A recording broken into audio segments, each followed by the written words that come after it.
엔데믹 블루라는 말이 있습니다. 혹시 엔데믹 블루라는 이 말을 들어보셨나요?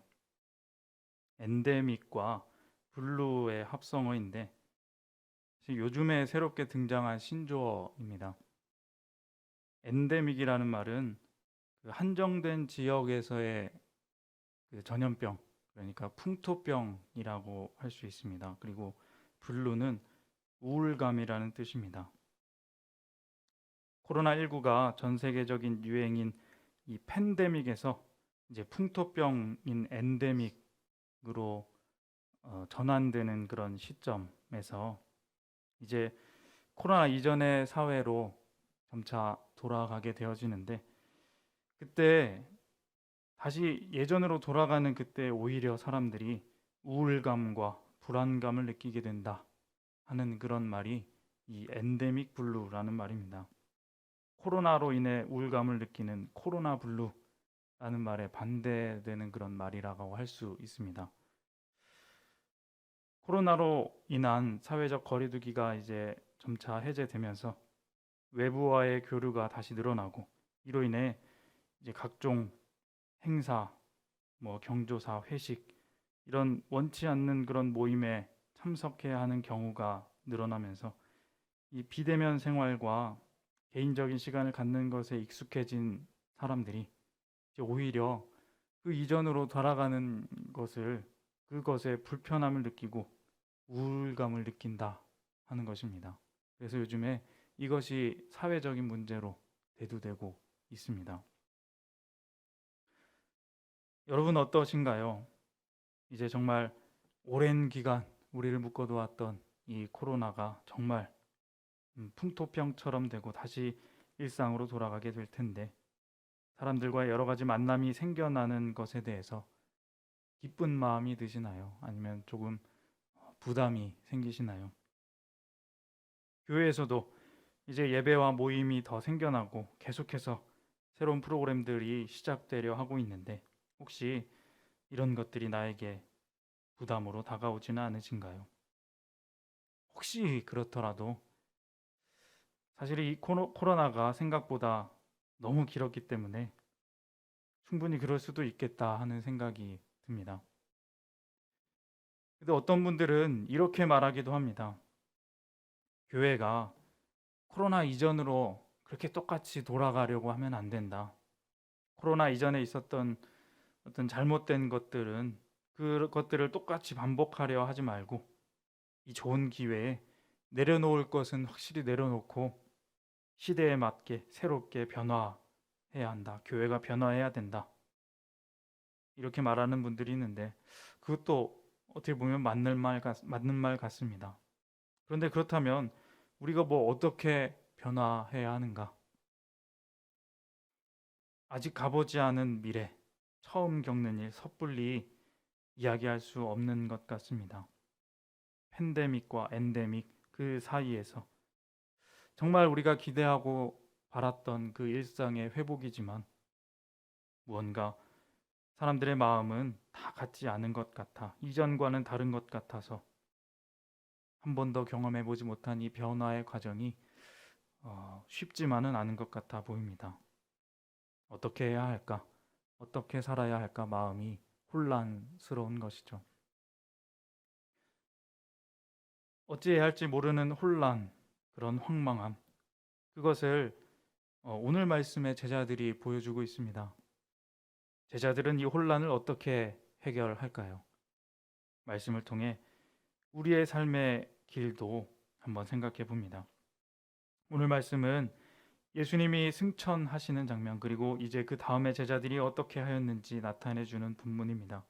제자들을 남겨두고 승천하신 예수님, 제자들은 그 승천하신 그곳, 그 하늘을 계속해서 쳐다보고 있었습니다. 10절, 오늘 10절 앞부분의 말씀입니다.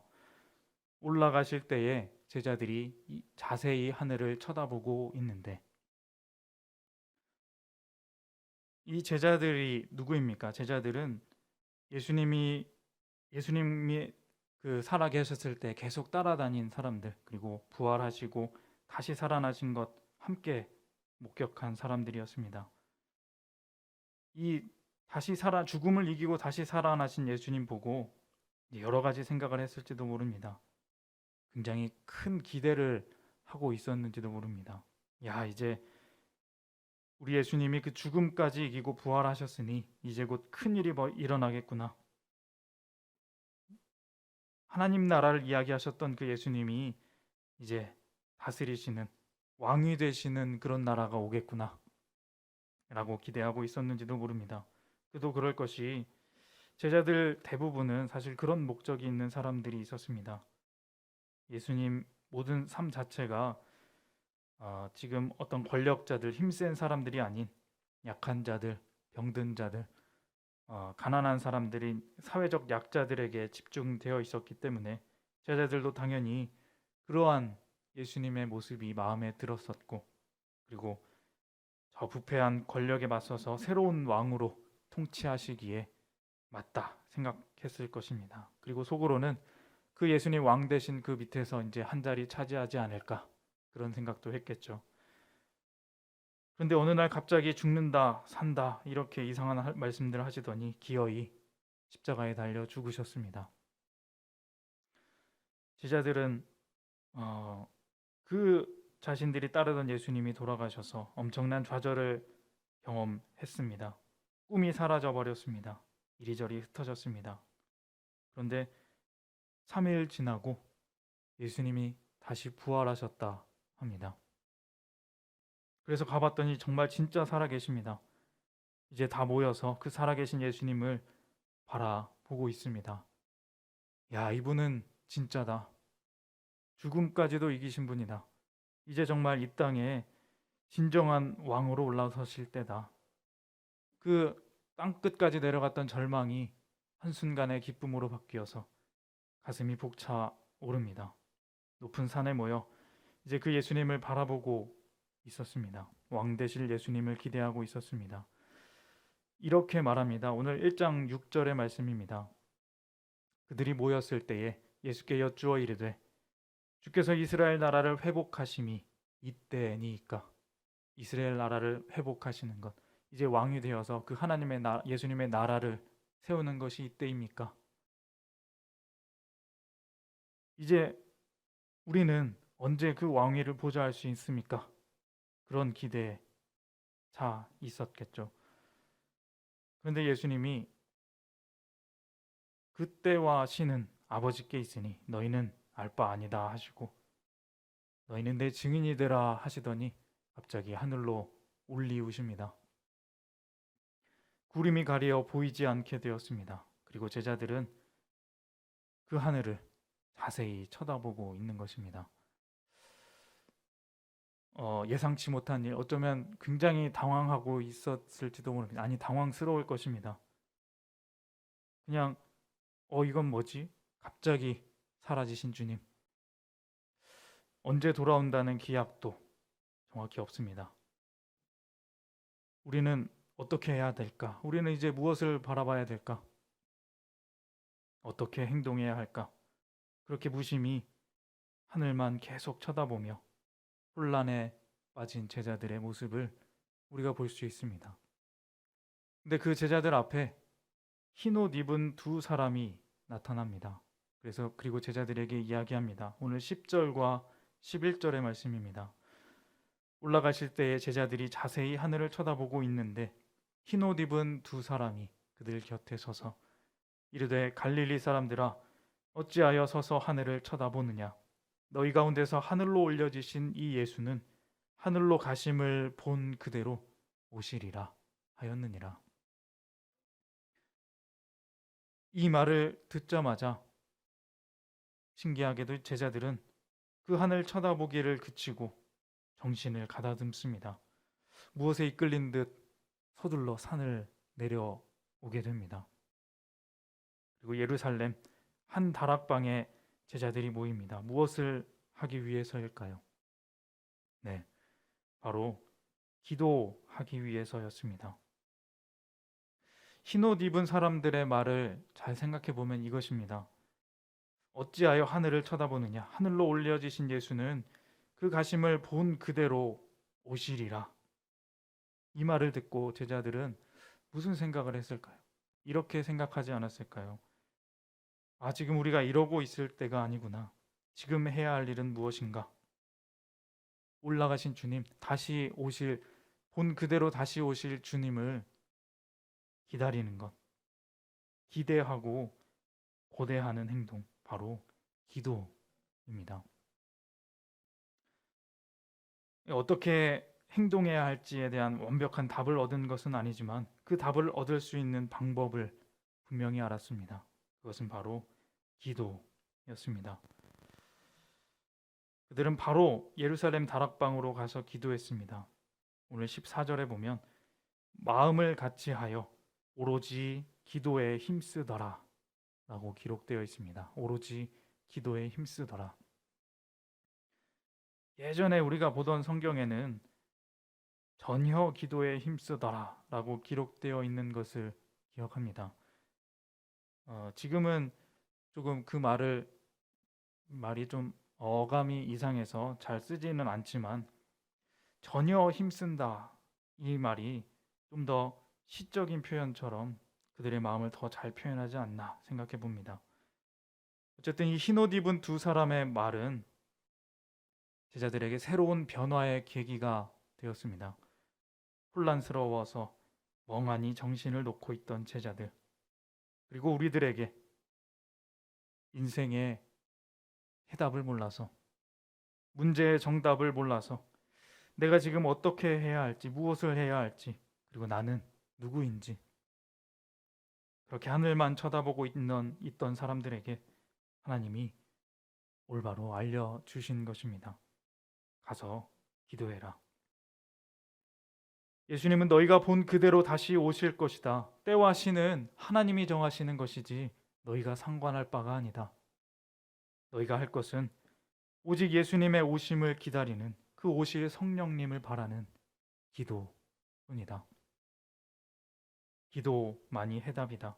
기도만이 살아갈 길이다. 제자들에게, 또 지금 우리들에게 이 말씀으로 그 계기를 주시는 것입니다. 혼란을 빠져나갈 계기 말입니다. 여러분, 기도하면 어떻게 될까요? 기도는 우리의 마음을, 우리의 삶을 정돈시킵니다. 답이 없는 혼란한 세상에서 잠시 떨어져서 조용히 마음을 다해 하나님께 집중하는 기도, 이 기도는 분명 능력이 있습니다. 혼란스럽던 제자들의 마음을 맑게 정돈시키고 자신들이 무엇을 해야 할지 알게 합니다. 오늘 본문에서 오로지 기도에 힘쓴 후에 이 본문 다음 구절인 15절부터 보시면 베드로가 일어나 이제 먼저 자기들이 해야 할 일들을 확실하게 바로 정리해 줍니다.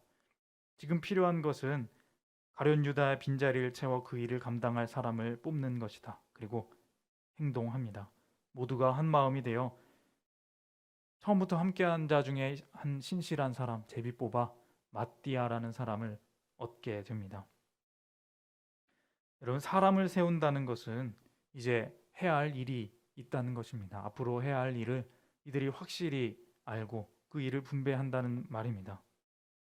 예수님이 올라가시고 이제부터 자신들이 해야 할 일이 있다는 것을 제자들은 분명히 알았던 것입니다. 오로지 기도에 힘쓴 후에 더 이상 제자들은 혼란스럽지 않습니다. 무엇을 해야 할지, 어떻게 살아야 할지 확실히 알고 있습니다. 알았습니다. 여러분, 이게 기도의 능력입니다. 기도하면 여러분, 하나님이 알려주십니다. 사랑하는 성도님 여러분, 삶이란 참 어렵습니다. 특히나 요즘 무섭도록 빠르게 변화하는 시기를 살아가며 이것이 옳은지 저것이 옳은지 분간하기가 참 힘이 드는 세상입니다. 코로나를 벗어나고 있는 이 회복과 변화의 시기에서도 이렇게 하면 이 사람들이 힘들다 하고 저렇게 하면 저 사람들이 힘들다 하니 무엇이 정답인지, 나는 어떻게 살아가야 할지, 또 우리의 자식들은 어떻게 살아가야 할지 모르겠습니다. 우리 교회에서도 분주한 일들이 많이 있습니다. 이제 선거도 있게 되어지고 새로운 모임과 프로그램들이 속속들이 생겨나고 있습니다. 어쩌면 부담도 되고 내가 잘 감당할 수 있을지, 어떻게 해야 할지, 솔직히 말해서 내가 어디에 있어야 하는지, 나는 누구인지 잘 모르겠습니다. 여러분, 그렇게 우리의 마음이 부족합니다. 그때 그 부족함을 느끼는 그 시간에 여러분, 기도하시기 바랍니다. 하나님 앞에 잠잠히 엎드리시기를 바랍니다. 그럴 때 하나님이 우리에게 길을 알려주십니다. 기도는 그러한 것입니다. 하나님께 묻고 그 하나님께 음성을 듣는 일. 그 음성을 듣고 내 정신이 맑아진 정신을 가지고 힘내서 그 하나님 밝히 알려주신 그 길을 걸어가는 것. 그것이 기도의 능력입니다. 그 길로 우리가 걸어가면 되는 것입니다. 살아내면 되는 것입니다. 오늘 여기서 기도하시는 우리의 오늘과 내일의 삶이 그러한 삶이 되시기를 바랍니다. 앞으로의 모든 삶들 기도보다 성령보다 앞서지 않으시길 부탁드립니다. 그렇게 기도함으로 성령 충만함으로 하나님의 평안케 하심을 누리며 이 복잡하고 혼란한 세상 속에서 참 진정한 복을 누리며 제자들처럼 하나님께 쓰임받고 그리스도인의 명확하고 그 행복한 삶 살아가시는 귀한 우리 모든 성도님들 다 되시기를 주님의 이름으로 소망합니다. 기도하겠습니다. 하나님 아버지 감사합니다.